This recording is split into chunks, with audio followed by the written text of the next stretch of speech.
Kementerian Kesehatan menerima 91 laporan kasus bullying yang mana 44 diantaranya terjadi di lingkup rumah sakit yang dinaungi oleh Kementerian Kesehatan. Kemenkes pun sudah melayangkan teguran terhadap 3 rumah sakit. Kami bahas lengkapnya bersama juru bicara Kementerian Kesehatan, Muhammad Syahril. Selamat sore, Dr. Syahril. Ya, selamat sore Mbak Tiffany. Terima kasih. Salam sehat semuanya. Salam sehat, Dokter.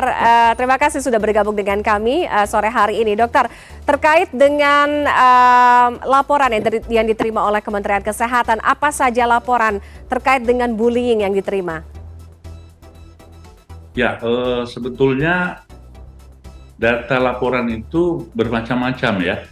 Dari 3 yang sudah kita umumkan, di mana rumah sakit itu sudah kita berikan teguran, itu yang paling banyak dan menjadi dasar penindakan adalah 1, penarikan atau pengeluaran biaya di luar biaya resmi pendidikan yang ada. Yang kedua adalah jam kerja atau jam jaga para residen atau calon dokter spesialis itu yang tidak wajar, melebihi ya. Sehingga berikutnya dia ngantuk, lelah dan sebagainya yang berakibat kepada atau mengganggu di dalam proses pelayanan kepada pasien termasuk juga pendidikannya. Oke, Dok, apa investigasi terkait atau setelah Kementerian Kesehatan sudah memberikan surat teguran terhadap 3 rumah sakit tadi seperti yang Dr. Syahril sebutkan?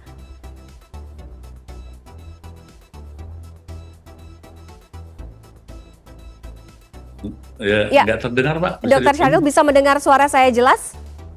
Ya, bisa sekarang. Baik. Hasil investigasi setelah Kementerian Kesehatan memberikan surat teguran terhadap 3 rumah sakit tersebut apa?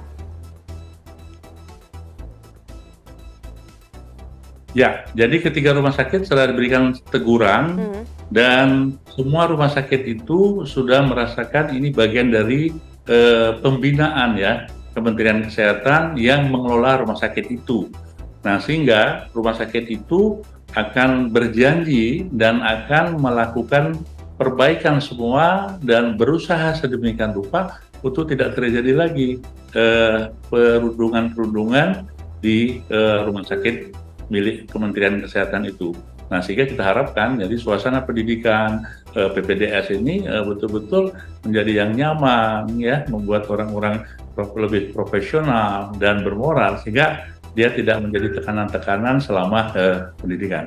Oke, Dokter. Tetapi Pak, artinya 3 rumah sakit yang diberikan surat teguran itu membenarkan betul ada praktik perundungan tersebut. Dan berapa lama itu sudah terjadi di sana?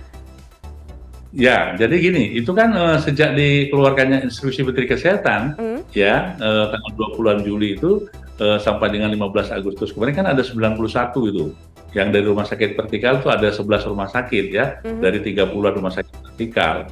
Dan ya semua yang disampaikan itu oleh Irjen itu dilakukan investigasi yang mendalam dan memang ada bukti, makanya diberikan suatu teguran dasar.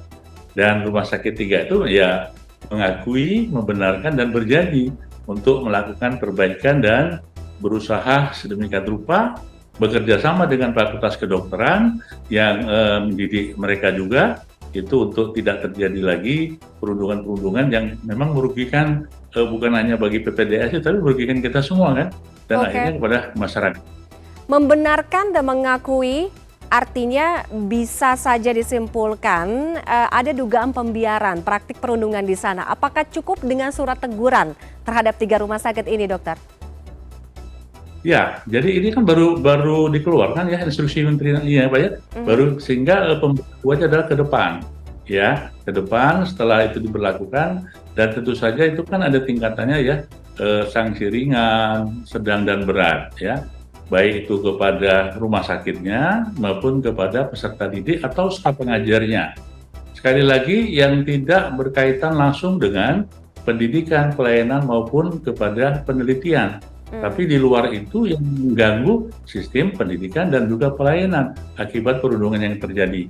Walaupun kami juga menyadari bahwa perundungan ini sebetulnya tidak terjadi pada semua program studi loh ya, tidak semua. Dan juga ini dilakukan oleh oknum-oknum tertentu juga.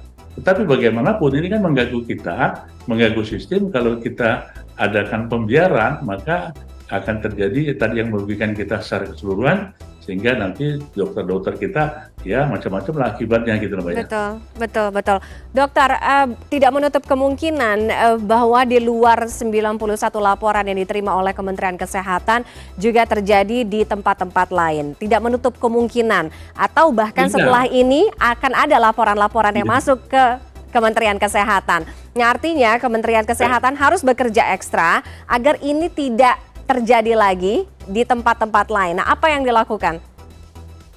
Ya, jadi itu kan baru sampai tanggal 15 Agustus ya.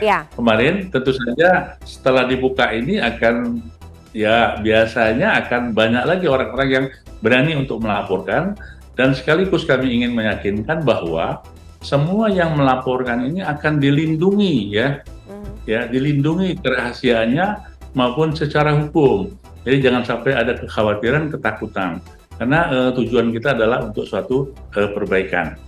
Nah, satu hal lagi yang ingin sampaikan ya Mbak Tiffany, jadi ini kan nanti berlaku juga untuk rumah sakit pendidikan di luar yang dikelola oleh Kementerian Kesehatan. Tadi kan ada juga rumah sakit RSUD, rumah sakit universitas, milik TNI dan sebagainya yang memang melakukan pendidikan, baik itu POAS maupun pendidikan calon spesialis. Sehingga kita harus bekerja sama kepada semua unit yang memang mengelola rumah sakit pendidikan tersebut gitu, Mbak. Oke, baik. Dok, dari yang dicermati oleh Kementerian Kesehatan, mengapa praktek bullying atau perundungan ini cukup rentan terjadi? Ya, sebetulnya masalah perundungan ini kan selama sistem pendidikan itu ada sebetulnya. Hanya saja tinggal berat ringannya dan wajar dan tidak wajarnya.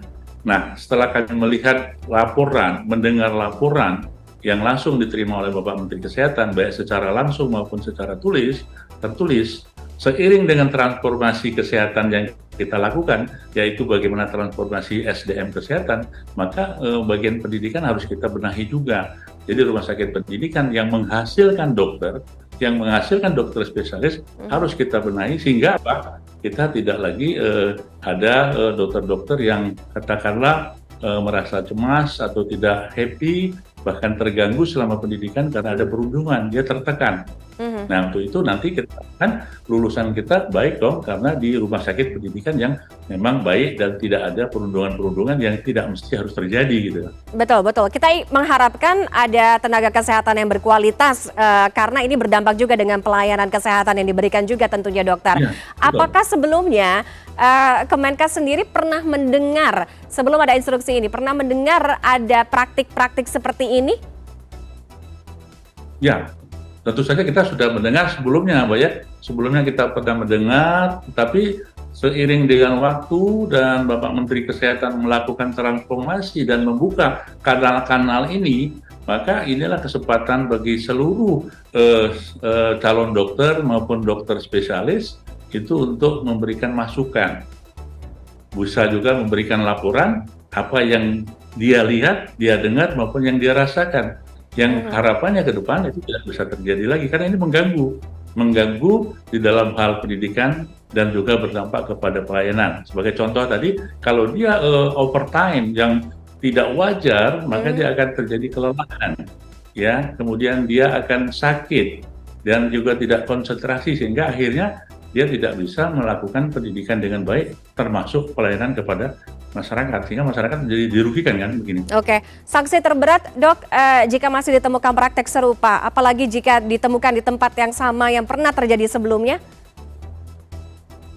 Ya, jadi dalam instruksi Menteri Kesehatan itu sanksi terberat bagi peserta didik, tapi nanti setelah berkoordinasi dengan Fakultas Kedokteran, yang terberat loh ya, dia bisa dikembalikan.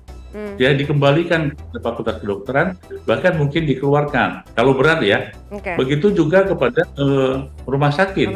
Apabila terjadi yang berulang kemudian berat, maka sangat dimungkinkan akan terjadi suatu peringatan dari Kementerian Kesehatan untuk kepada para direktur utama maupun para direksi yang tidak bisa menjalankan instruksi ini dengan baik gitu, Pak. Oke, selain tadi melindungi identitas pelapor, Kemenkes juga berkomitmen untuk melakukan penindakan dan tetap membuka laporan dan juga pengaduan. Jadi silakan kalau setelah ini masih terbuka untuk jika ditemukan praktek-praktek serupa ya di lapangan ya, dan berkomitmen untuk menindak tegas itu tadi ya. Terima kasih Dr. Syahril. Ya. Ya, jadi kan tegaskan, Mbak, ini perlu betul-betul kolaborasi dengan pemerintah daerah, kemudian TNI Polri maupun unit yang lain yang mempunyai rumah sakit pendidikan, Mbak ya, bukan hanya Kementerian Kesehatan. Betul. Jadi kita sama-sama menciptakan rumah sakit pendidikan ini yang bagus, yang berkualitas, sehingga nanti kita harapannya dokter-dokter kita juga baik dan berkualitas untuk layanan yang lebih baik juga.